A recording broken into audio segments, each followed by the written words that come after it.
মিঠি এবং কমলিনীকে আজ চরম অপমান করল হসপিটালে সকলের সামনে প্লুটোর মা। হ্যাঁ বন্ধুরা, আজকের এই টলিউডের লেটেস্ট আপডেটে দেখতে পাওয়া যায় প্লুটো একসাথে অনেকগুলো ঘুমের ওষুধ খেয়ে ফেলেছে। প্লুটোর বাবা মা হসপিটালে দাঁড়িয়ে ভীষণই দুশ্চিন্তা করছে।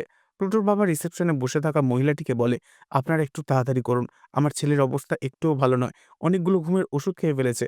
তখন প্লুটোর বান্ধবী কাঁদতে কাঁদতে অভিনয় করে প্লুটোর মাকে বলতে থাকে, আন্টি, প্লুটো বাঁচবে তো? ওর আজ এই অবস্থার জন্য কিন্তু শুধুমাত্র ওই মিঠিই দায়ী। মিঠি ওকে অপমান করেছিল বলে সেদিন আজ ও এটা করতে বাধ্য হয়েছে।